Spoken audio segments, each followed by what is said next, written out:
Hey, how you doing? So today I'd like to talk to you about a quite interesting topic, and that is scale length. So before I get into the benefits and drawbacks of longer and shorter scale guitars, let's start off with what scale length actually is. Essentially, the scale length of a guitar is the distance between the spot where the guitar string comes in contact with the saddle and where it comes in contact with the nut. Now, there is no such thing as a standard or normal scale length, but unless you grew up in a Gibson factory, most guitars that you will have seen or played will have had the scale length of a Fender Stratocaster, and that is 25.5 inches.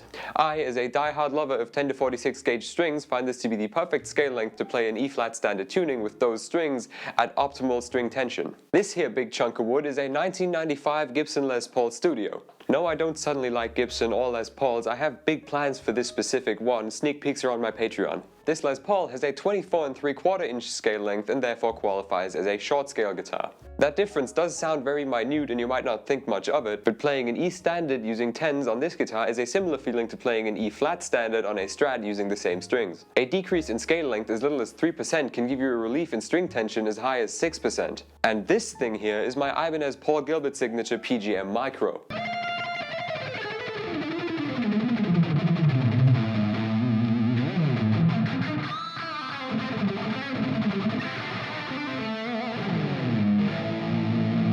Now, there is no solid definition for what a short scale guitar is. A Les Paul at 24 3/4 inches is a short scale guitar.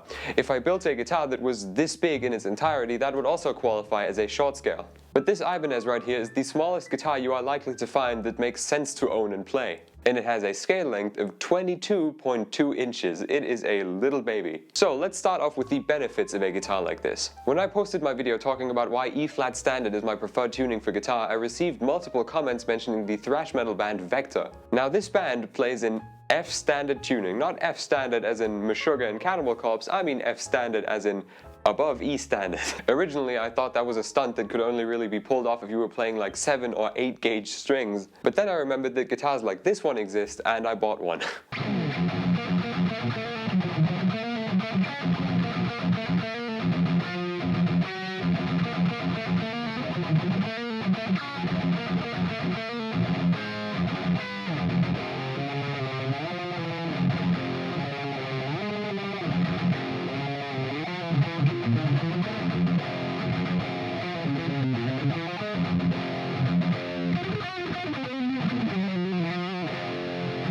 I could tune this baby up to F standard with 10s and the string tension would be comparable to playing on a Strat with 10s in like C sharp standard. Here's another fun benefit. Now, I already have very large hands. My hands are quite above average in size, and I can make a stretch from the 1st to the 7th fret on a Strat no problem. Here is proof of that. I don't really know any scenario where I would be required to do this, but if there ever is one, then I can. And now on this thing, I can reach from the center of the 1st fret to the center of the 8th, and it's quite fun. Not to mention the bends you can get with such an extreme lack of string tension.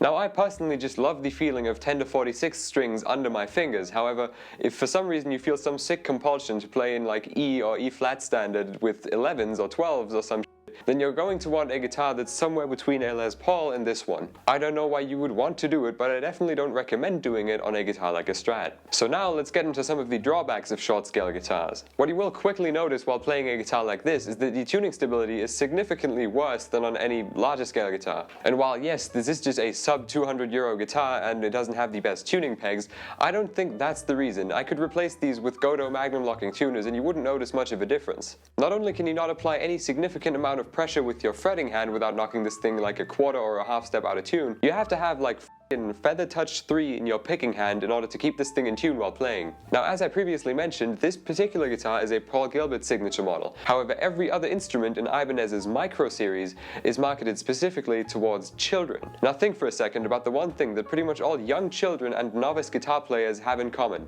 They usually do lack a certain degree of fine motor skills, don't you think? And when is that the most noticeable while playing guitar? Well, I can think of 2 instances: vibrato and pick attack. Fast, shaky vibrato while pressing down too hard on the strings and an aggressive pick attack is exactly what will make this guitar go out of tune in an instant. So while this guitar is incredibly fun for someone who has mastered the art of not just going ham on your guitar strings with your right hand like Billy Joe Armstrong, I would not give this to a small child in a million years. Yes, at first thought it might make sense to give a child a guitar that is more suited for smaller hands, but this is also just more of a lead guitar in general, because you're not going to get very far playing rhythm guitar on this, especially not if you want to play clean or with minimal gain so that you can actually hear like every cent that you go out of tune. Because you do have to be incredibly soft with this thing, like softer than Leonardo DiCaprio when he sees a woman above 20, softer than Chris Barnes when he sees decent death metal vocals. What also becomes apparent after playing this thing for a while is that with such an extreme lack in string tension, a certain degree of fret buzz is nearly unavoidable. I don't really mind, this is not intense enough that you can hear it through the amp, but most of my guitars have the action set so low anyway that you always deal with some degree of fret buzz while playing it, but nothing dramatic. And while this technically could fall under tuning stability, there is the intonation issue as well, because it's unlikely that you're ever going to have a perfectly intonated, very short scale guitar for any more than like 2 or 3 minutes at a time. By the way, if you don't know how to intonate a guitar in general, I've made an entire video about that too. So in summary, a guitar like this is good for some silly fun. I wouldn't really use this in any sort of serious application, but it's so small that it's perfect for travel, and even just in my home studio while playing casually, it is just quite a lot of fun. Like, I'm a big fan of the band Alcatraz, and there's an old live video of them from the 90s on YouTube where they played their song Painted Lover on stage while Steve Vai was still with them, and he was using a guitar for that riff that was about yay big. Now, I do not imagine that that was the way it was recorded in the studio, but I do see why he did it on stage, because it's just so much more fun to play on a guitar that is this big.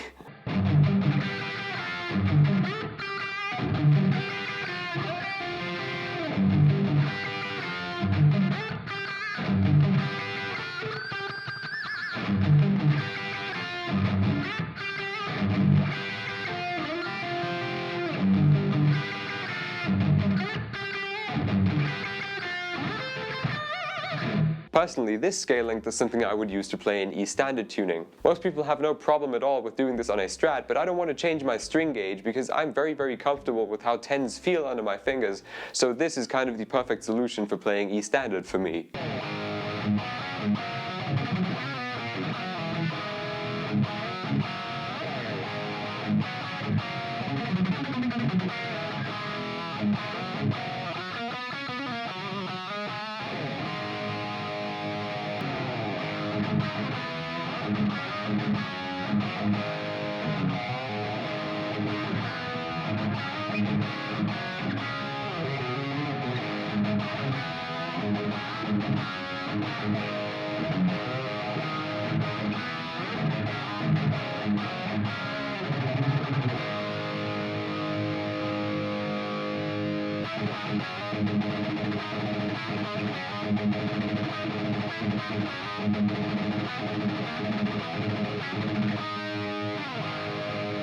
However, as far as my main everyday guitars go, I'm probably still going to be sticking with Strat style guitars for the foreseeable future.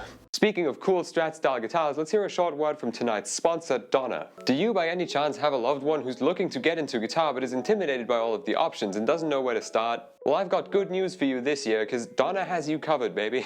Allow me to introduce to you the Donna DST-152, and all of these accessories, which I'll get to in a second. Not only does the entire starter kit come chock full of accessories, this guitar comes chock full of features, baby. This guitar is essentially a modern take on the vintage Strat design with classic features like these vintage style tuning pegs. However, at the same time, it's got this modern slim neck profile, this beautiful dark rosewood fretboard, 3 Korean-made pickups in a hum single pickup configuration. However, here comes the kicker. This is the pickup configuration I would recommend to most beginner guitarists just for maximum versatility. However, Donna have made it even more versatile by adding a push-pull coil split for the bridge humbucker. This entire set is just over $200, and we are just getting started. Here's a quick B-roll close-up of this beautiful ice blue finish that I've chosen for myself. However, if that's not your thing, it does come in a variety of other beautiful colors and finishes. Let's use my patented balloon test to check for fret sprout real quick.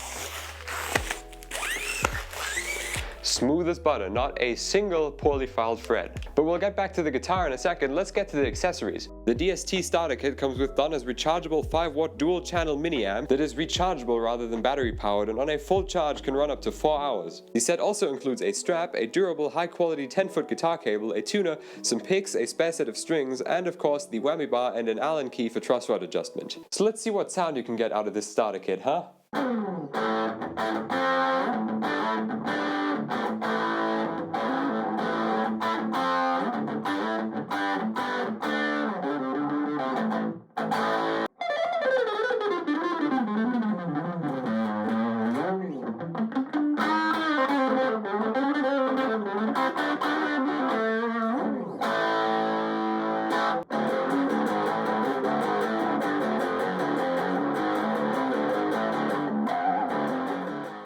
if you or someone you know wants to get into guitar, clearly Donna has you covered. So hurry and get yourself or a loved one of these before they're all gone. Donna's Black Friday sale that ends November 28th can get you up to $40 off of one of these, but even if you don't make that window, these are worth the money, trust me. Links for the US and the rest of the world can be found in the description. Thanks to Donna for sponsoring this portion of the video. So that's the end of this video. Thanks to you for watching it. Big thanks to Donna for sponsoring it. You can check out all of their links in the description. Make sure to take advantage of their Black Friday sale while it lasts. Very, very big thanks to all of my Patreon members for also kind of sponsoring the channel in general. Here are all of their lovely names. The Patreon is $1.90 a month for all of these wonderful benefits. If you like this video, you can watch my most recent one somewhere up here. You can sub to my channel somewhere down there if you feel like it. All my social media, Twitter, Instagram, TikTok, and Facebook are linked in the description. Like, subscribe, hit the bell, leave a comment. I'll see you.